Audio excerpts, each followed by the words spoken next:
Bonjour.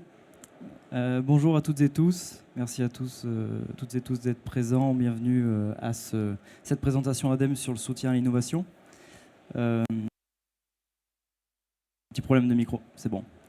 Je m'appelle Romain Devestre, je suis chargé de mission hydrogène à l'ADEME. Je pense que tout le monde ici connaît plus ou moins l'ADEME, mais pour faire une rapide présentation, on est l'agence de la transition écologique en France. Donc on est opérateur d'État sur toutes les thématiques de la transition écologique, notamment l'hydrogène. Et je m'occupe particulièrement du pilotage de l'appel à projet briques technologiques et démonstrateurs hydrogène, dont il est question aujourd'hui. On vous propose un bilan intermédiaire de cet appel à projet qui est clos depuis décembre, mais sur lequel on est encore en train de travailler sur certains projets. Mais on souhaitait vous faire une présentation des différents enseignements qu'on a tirés de cet appel à projet, des thématiques par exemple, qui ont émergé et des projets sélectionnés. Et en fin de présentation, on vous parlera aussi un petit peu des perspectives de cet appel à projet. Quelques rappels sur ce guichet d'aide qu'on va appeler Briquage 2, pour faire plus simple, puisque le nom est un peu long. C'est un appel à projet qui s'inscrit complètement dans la stratégie nationale pour l'hydrogène décarboné, qui a été lancée en septembre 2020. C'est aussi un appel à projet qui s'inscrit dans le cadre du plan d'investissement France 2030, donc des crédits qui sont alloués par cette enveloppe, et qui a pour objectif l'innovation dans la filière hydrogène, sous, disons, deux formes. Une première forme qui est l'amélioration et le développement de composants, de briques ou de sous-briques de toute la chaîne de valeur de la filière. On va de la production au transport, à la distribution, aux usages. Et le soutien à des projets de démonstrateurs ou des pilotes ou des premières commerciales. Alors à ce moment-là, plutôt d'assemblage de briques. Par exemple, on peut penser à des véhicules qui sont des premières démonstrations sur la filière. Les différents axes de l'AAP, ils sont au nombre de 4, 3 en particulier. Un premier axe sur les briques technologiques, donc les composants et les différents systèmes et sous-systèmes. Un axe 2 plutôt sur les pilotes premières commerciales. Là, on va être plutôt sur des aspects production d'énergie, zone d'utilisation d'hydrogène en zone stationnaire, mais aussi utilisation d'hydrogène dans l'industrie. Et un troisième axe qui est complètement orienté véhicule, briques et sous-briques pour le véhicule et pour la mobilité. Et évidemment, on est comme on est dans le cadre de la stratégie nationale H2, on va s'orienter sur des véhicules lourds, donc à partir du bus, de la benne à ordures, de la mobilité maritime ou aérienne. Et un quatrième axe qui n'a pas été mobilisé, qui est hérité d'une ancienne version du cahier des charges de l'appel à projet, mais qui n'a pas été mobilisé et qui va être, entre guillemets, remplacé lorsque le mécanisme d'aide à l'OPEX du ministère de la Transition écologique sera notifié. Les projets qui sont ciblés par ce guichet d'aide, c'est des projets qui peuvent être soit en monopartenaire, soit en consortium, donc des entreprises avec des laboratoires de recherche, et tout type d'entreprise, de la petite entreprise au grand groupe. L'idée, c'est d'accompagner des projets qui viennent nous voir avec des candidatures, avec des technologies à un niveau de maturité TRL 5 ou 6. L'objectif étant de les accompagner à TRL 8-9 pour qu'en fin de projet, la solution qui a été développée soit répliquée, commercialisée, et que l'entreprise puisse dégager un chiffre d'affaires et dans une perspective de bénéfices économiques et de croissance pour la filière. Les différents critères, très rapidement, de cet appel à projet, ce sera utile pour la suite. C'est évidemment en premier lieu l'innovation. On attend vraiment une valeur ajoutée des technologies qui vont être proposées dans le cadre de cet appel à projet. On attend vraiment une distinction par rapport à l'état de l'art. On va aussi regarder évidemment la capacité financière et la capacité organisationnelle technique du consortium. On attend d'eux une certaine perspective de marché, à la fois en termes d'emploi mais aussi de croissance, et évidemment des bénéfices environnementaux suite au développement et à la réplication de la solution. Donc comme j'ai dit tout à l'heure, c'est un appel à projet qui est clos depuis décembre 2022. Il avait été ouvert en octobre 2020, donc ça fait à peu près 2 ans d'exploitation, cet appel à projet, pour lequel on n'a pas consommé tous les crédits qui étaient alloués, et donc ça amènera en fin de présentation à une discussion sur sa relance. Si on regarde un petit peu les premiers enseignements qu'on a tirés, d'abord en termes de chiffres clés quantitatifs, en 2 ans, on a réalisé un peu plus de 50 réunions de pré-dépôt, donc c'est déjà une première démarche un peu sélective pour les projets qui viennent nous voir. 50 réunions qui ont amené un total de 26 candidatures à date. Sur ces 26 candidatures, on a sélectionné 19 projets. On en a 2 qui sont toujours en cours d'analyse et qui ne sont pas sélectionnés encore à date. 4 qui ont été refusés et un abandon. Ce qu'il faut aussi noter, c'est que sur ces 26 candidatures qui sont venues nous voir au cours des 2 dernières années, mais je ne compte pas dans cette quantité les projets qui sont venus nous voir à la clôture de l'appel à projet en décembre, qui sont en cours de présélection, donc qui sont vraiment au tout début du processus de sélection. La totalité des chiffres que je vais vous présenter à partir de maintenant ne tiennent pas compte de cette toute dernière clôture de décembre. On reste uniquement sur les 19 projets sélectionnés qui sont représentés à droite sur la carte. Alors de loin, vous n'allez pas forcément tout lire, mais ne vous inquiétez pas, le bilan sera disponible sur la librairie ADEME, donc vous pourrez regarder les projets en détail. On voit la répartition par région, donc il y a des régions qui sont un petit peu plus actives que d'autres sur 19 projets, même si 19, ce n'est pas forcément très représentatif de l'activité des régions. 1, 2, c'est bon, ça fonctionne. En bas à gauche, vous avez les montants des coûts qui nous ont été proposés, agrégés au total sur ces 19 projets sélectionnés, et les montants d'aide qui étaient demandés initialement. Et ensuite, à l'issue de l'instruction, qui dure généralement plusieurs mois par les services de l'ADEME et en accord avec les ministères, on aboutit à généralement une enveloppe de coûts éligibles un peu moindre et un total des aides qui a été alloué à date sur ces 19 projets de environ 75 millions d'euros pour un total de 43 bénéficiaires différents. Voilà pour certains chiffres clés. Maintenant, si on rentre un peu plus dans les enseignements qu'on a tirés, une première question qu'on s'est posée, c'est finalement qui vient nous voir, quelle est la typologie d'acteurs qui vient déposer un projet chez nous. Et donc, par rapport à ces 43 bénéficiaires sur les 19 projets, on s'est rendu compte, sur le graphique de gauche, c'est le cercle extérieur, on voit que, sur le cercle intérieur, pardon, on voit qu'à peu près la moitié des acteurs qui viennent nous voir et qui viennent solliciter une aide sont des grandes entreprises.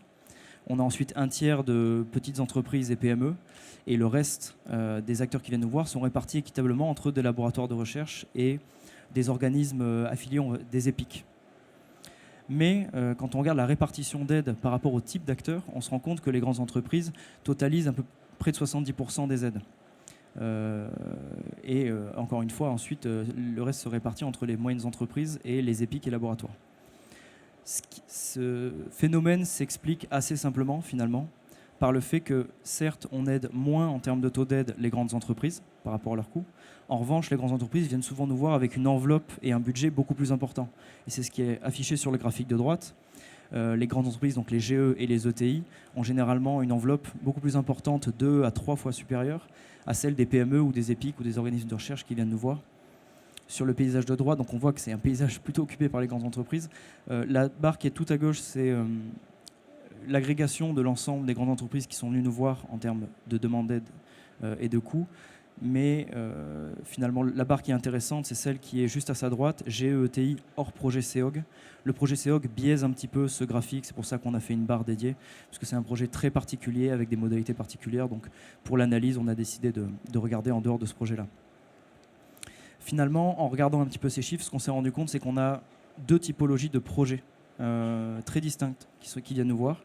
On a des projets monopartenaires. Environ la moitié des projets qui viennent nous voir sont des monopartenaires. Donc, c'est des grandes entreprises ou des PME qui décident de mener toutes seules leurs travaux d'innovation. Et on a à côté des consortiums plutôt élargis, c'est-à-dire au moins 3 acteurs, où on va avoir des GE, des PME, mais aussi des laboratoires de recherche. Étant donné que dans le cadre des appels à projets innovation de l'ADEME, avoir un laboratoire de recherche dans son consortium permet d'être éligible à un critère collaboratif qui permet d'améliorer le taux d'aide qui est alloué. Maintenant, si on se penche plutôt sur le qualitatif, sur le contenu des projets qui sont venus nous voir, on voulait vous faire un petit peu un résumé des thématiques qu'on a pu rencontrer et qui nous ont semblé intéressantes de soutenir. Donc 19 projets sélectionnés, au total 12 thématiques. 12 thématiques réparties sur les 3 axes, donc des 3 couleurs que vous voyez là. Finalement, l'enseignement qu'on peut tirer, c'est qu'on a, entre guillemets, 2 régimes d'innovation sur cet appel à projet. On a une innovation plutôt incrémentale, c'est-à-dire que c'est des thématiques qui sont totalement identifiées dans la stratégie nationale, qu'on attend. On attend de l'innovation brique par brique sur ces thématiques. On peut notamment penser à l'électrolyse, aux auxiliaires de mobilité, aux bus, donc des thématiques parfaitement identifiées, avec des perspectives de marché qui sont parfaitement identifiées et qui ont donc pour objectif de renforcer le déploiement de la filière hydrogène. À l'inverse, disons de manière plus prospective, plus innovante, on a un second régime d'innovation qu'on pourrait qualifier d'exploratoire, entre guillemets, qui est un régime d'innovation sur des thématiques nouvelles qui sont en train d'émerger sur ces derniers semestres, ces dernières années, et dont on a besoin de réalisation pour éclairer dans quelle mesure ces technologies seront pertinentes. Entre guillemets, Formulé autrement, quelles sont les conditions de pertinence de ces technologies à l'avenir sur lesquelles on n'a pas forcément d'avis côté ADEME et on attend des données brutes, des données techniques pour se forger un avis. Ces thématiques, par exemple, ça va être celle de l'électrolyse offshore. On peut citer le projet Sea Life. Ça va être les thématiques de l'hydrogène liquide. On peut citer les projets Stockage de Safe qui visent à la conversion orthopara de l'hydrogène dans la liquéfaction. Ou encore le projet CryoPipe H2 qui vise à réaliser un premier démonstrateur de pipe calorifugée pour hydrogène liquide. Mais aussi un projet par exemple de moteur thermique, les projets iMOT et iCeval, qui sont tous les deux dédiés à la production d'un moteur thermique sur banc et ensuite testés en conditions réelles et qui vont permettre d'éclairer le débat sur la place du moteur thermique dans la mobilité à l'avenir en concurrence avec les autres vecteurs de la transition énergétique.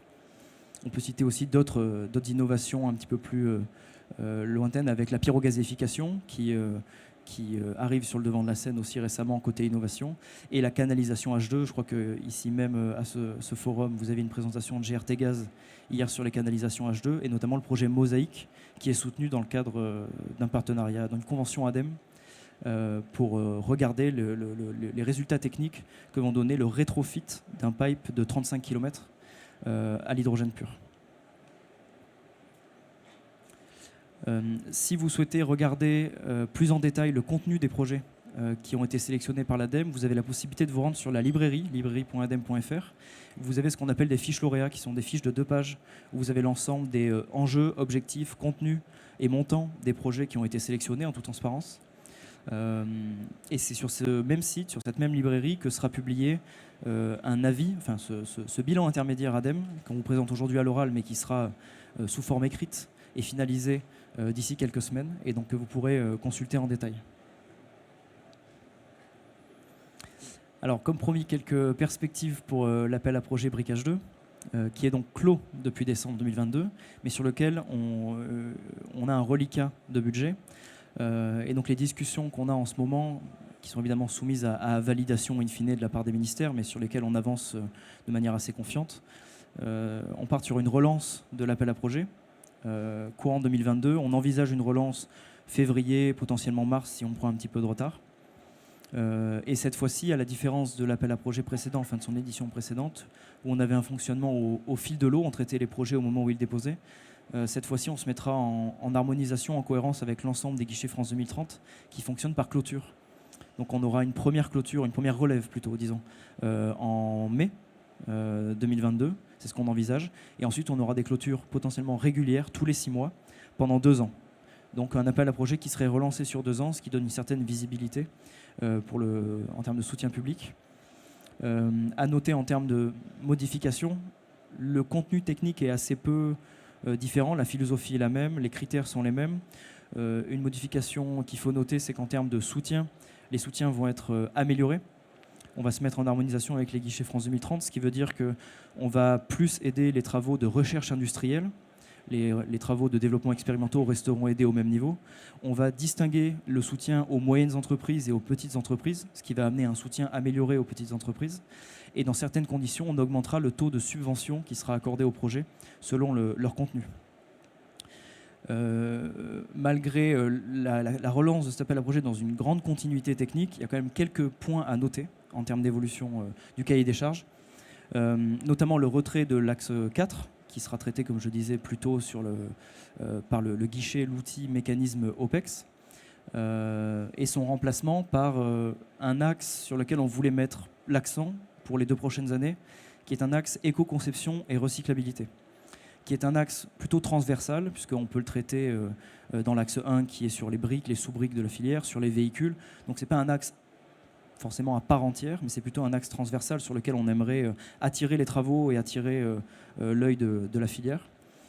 Et enfin, en type de projet qui était tout à fait éligible à la première version du cahier des charges, mais qui le seront aussi dans la seconde, et qu'on aimerait voir un peu plus émerger pour se faire un avis, pour avoir des retours d'expérience, c'est les projets de Power to Méthane, Power to Gaz, qui seront éligibles, et qui seront éligibles à 2 titres. On acceptera 2 typologies de projets de Power to Gaz. Si on a des projets purement R&D, avec une exploitation sur 1 an ou 2 ans, pour tester des briques, tester des sous-briques, c'est-à-dire une exploitation qui ne sera pas commerciale, qui ne sera pas pérenne, elle rentrera complètement dans le cadre du cahier des charges de l'appel à projet BRIC, et on attend des projets de ce type pour se faire une idée de l'efficacité énergétique, des retours techniques de la filière.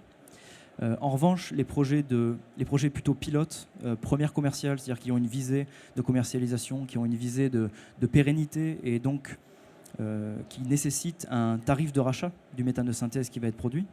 À ce moment-là, étant donné que nous, dans le cadre de l'appel à projet Briquage 2, on a besoin d'un modèle économique pérenne, on demandera aux porteurs qui viennent nous voir avec ces projets de première commerciale de venir nous voir avec soit un tarif d'achat normé qui sera normalement publié dans l'année ou l'année prochaine, mécanisme de tarification de méthane de synthèse, ou bien de venir nous voir avec un tarif de rachat qui aura été négocié gré à gré avec un off-taker, avec un preneur de méthane de synthèse. Voilà pour les évolutions de la relance. Donc on vous invite à rester attentif sur le site de l'ADEME, et puis on fera de notre part, on aura une communication assez poussée sur cette relance. France Hydrogène aussi, j'imagine, fera le relais de cette relance via ces différents canaux. Si vous avez des questions, n'hésitez pas à contacter l'adresse mail aap.h2@adem.fr. De toute façon, c'est cette adresse mail qui va centraliser l'ensemble des demandes amont aux candidatures. On va demander les fameuses réunions de pré-dépôt. On va vous demander une première présentation succincte du projet qu'on regardera en interne, qui n'est pas une démarche engageante, mais qui est un premier échange pour vous conseiller sur le contenu du projet. Et on demande aux porteurs de venir nous voir généralement un mois avant la clôture, avant la relève de l'appel à projet, pour avoir le temps d'intégrer nos remarques dans leur dossier. Donc voilà, c'est le point de contact privilégié. Et si vous avez des questions un peu plus précises ou à poser en bilatéral, vous pouvez nous retrouver au stand juste derrière 6C32. Et puis comme je pense qu'il nous reste peut-être un peu de temps, il nous reste 3 minutes, donc si vous avez des questions, on peut les prendre. Merci.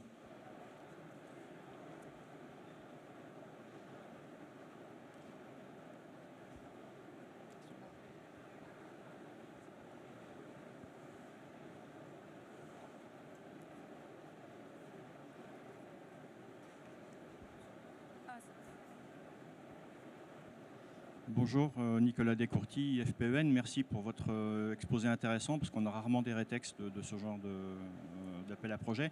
Est-ce que vous pourriez nous donner des indications pour qu'on ne fasse pas erreur sur les briques qu'on souhaite proposer entre cet appel à projet et l'appel à projet écosystèmes territoriaux? Parfois on hésite. Vous avez des éléments à nous... Par exemple, si on se dit, tiens, c'est une brique d'un écosystème territorial, du coup... on rajoute 2-3 briques et puis on va le mettre dans l'écosystème territorial. Finalement, c'est pas ça. Oui, c'est une bonne question. On a souvent cette question-là. Ce qu'il faut bien comprendre, finalement, c'est l'articulation entre les deux appels à projet ADEME, donc Briquage 2, centré innovation, et l'appel à projet écosystèmes territoriaux, centré sur le déploiement, l'implémentation d'écosystèmes, mais qui s'adresse à ce moment-là à des technologies matures. Et donc finalement, la distinction qu'on pourrait faire entre les deux, si vous êtes un offreur de technologie ou que vous faites de la recherche, de la R&D interne sur une technologie, le bon guichet sera le guichet appel à projet, le bon guichet sera Briquage 2. Si vous allez voir les équipes de l'appel à projet écosystèmes territoriaux avec une brique technologique qui n'est pas mature, il est assez probable que cet usage-là ne soit pas labellisé comme éligible dans le cadre de cet appel à projet. Puisque dans le cadre de l'appel à projet écosystèmes territoriaux, ce qui compte, c'est la maturité des technologies. Il faut qu'elles soient quasiment sur étagère, pour ainsi dire, pour être éligible pour un soutien ADEME. Et puis, dans le cadre des thématiques qui vont être éligibles, ce sera parfaitement défini textuellement dans le cadre du cahier des charges de Briquage 2. Vous aurez l'ensemble des thématiques qui seront éligibles. Encore une fois, ça va de la production à la distribution, aux usages, tout type. Et ce sera normalement exhaustif. En termes de TRL, vous pouvez nous donner une répartition entre les deux appels à projet? Par exemple, est-ce que vous nous dites 7 à 9, c'est plutôt écosystème? Ou alors c'est pas comme ça que ça se définit? Alors pour Brick, c'est plutôt ça. Le TRL d'entrée qu'on attend pour les projets qui viennent nous voir, c'est 5-6. On attend souvent à minima un premier prototype en labo ou en sortie de labo pour nous donner un minimum de gages de qualité et d'avancée du projet. Donc pour Briquage 2, c'est ça. TRL d'entrée 5-6, TRL de sortie plutôt 8-9. Pour écosystème, on est plutôt sur un TRL d'entrée autour de 8-9. On est déjà dans des commercialisation, à la limite première commercialisation, mais les équipes d'écosystèmes seront très attentives au niveau de maturité et de sécurisation de ces usages, puisque l'enjeu c'est de déployer des écosystèmes qui marchent et qui sont fiables. Merci, c'est clair. On me fait signe qu'on est arrivé au bout du temps, donc merci beaucoup, et puis à bientôt au stand, si vous le souhaitez.